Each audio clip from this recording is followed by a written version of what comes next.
চলতি মাসেই চতুর্থ বছরে পদার্পণ করবে রাশিয়া ইউক্রেন যুদ্ধ। যুক্তরাষ্ট্রের প্রেসিডেন্ট হিসেবে দায়িত্ব নেয়ার ২৪ ঘন্টার মধ্যে এ যুদ্ধ বন্ধের প্রতিশ্রুতি দিয়েছিলেন ডোনাল্ড ট্রাম্প, তবে তিনি তা রক্ষা করতে পারেননি। এখন যুদ্ধ বন্ধে উভয় পক্ষকে চাপ দিয়ে যাচ্ছেন তিনি, তবে তার এই পদক্ষেপ নিয়ে ভয়ে আছেন ইউক্রেনীয়রা। তাদের ধারণা, ট্রাম্পের মধ্যস্থতায় যুদ্ধবিরতি ইউক্রেনের জন্য অঞ্চল ছেড়ে দেয়া এবং মিথ্যা প্রতিশ্রুতিতে পরিপূর্ণ হবে। ২০১৪ সালের রাশিয়ায় দখলকৃত ক্রিমিয়া অঞ্চল ফিরে পাওয়ার আশায় ফিকে হয়ে যাচ্ছে। খবর সিএনএন ও আল জাজিরার। চলতি সপ্তাহে ট্রাম্প ইঙ্গিত দিয়েছেন, রুশ প্রেসিডেন্ট ভ্লাদিমির পুতিনের সঙ্গে তিনি যে শান্তি আলোচনা করতে চান, সেখানে ইউক্রেনের দখলকৃত জমির বেশিরভাগ অংশ ফিরে পাওয়ার বিষয়টি অসম্ভব। গত বুধবার পুতিনের সঙ্গে ৯০ মিনিটের ফোনালাপের পর ট্রাম্পের এই মন্তব্য ইউক্রেন জুড়ে আতঙ্কের সৃষ্টি করেছে। দেশটির খুব কম মানুষই বিশ্বাস করেন পুতিন সৎ বিশ্বাসে আলোচনা করবেন। ইউক্রেনীয় প্রিজম নামে একটি থিঙ্ক ট্যাঙ্কের পররাষ্ট্রনীতি বিশেষজ্ঞ ইউলিয়া কাজডোভিনা বিশ্বাস করেন যে রুশ নেতা শান্তি চান।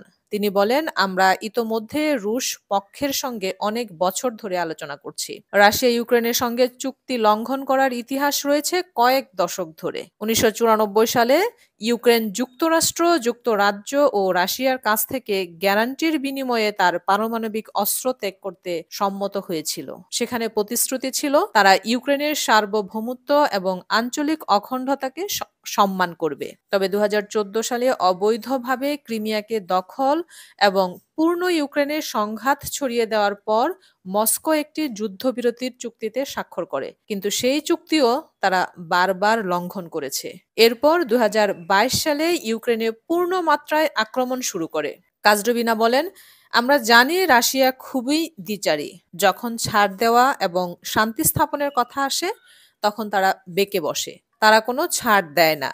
ইউক্রেনের প্রেসিডেন্ট ভলোদিমির জেলেনস্কি ট্রাম্প পুতিনের আহ্বান জানাবেন বলেছেন।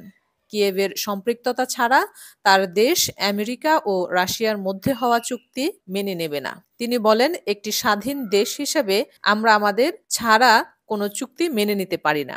আমাদের ছাড়া ইউক্রেনের বিষয়ে কোনো দ্বিপক্ষীয় আলোচনাও মেনে নেব না।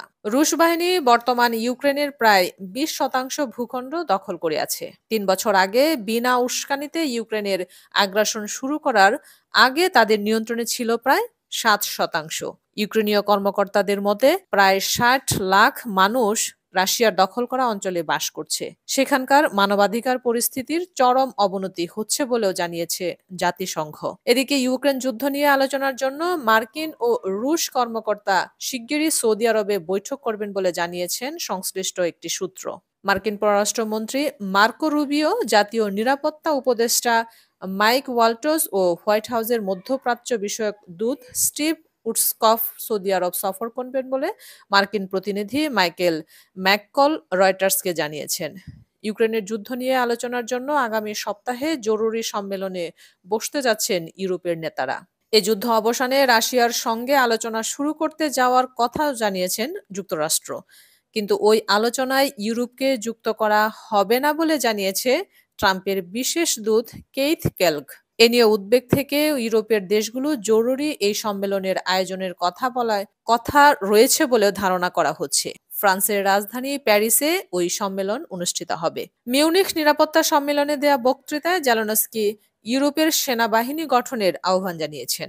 তিনি বলেন, মার্কিন ভাইস প্রেসিডেন্ট স্পষ্ট করে দিয়েছেন ইউরোপ ও আমেরিকার মধ্যে পুরনো সম্পর্ক শেষ হয়ে যাচ্ছে এবং মহাদেশটিকে এর সঙ্গে খাপ খাইয়ে নিতে হবে।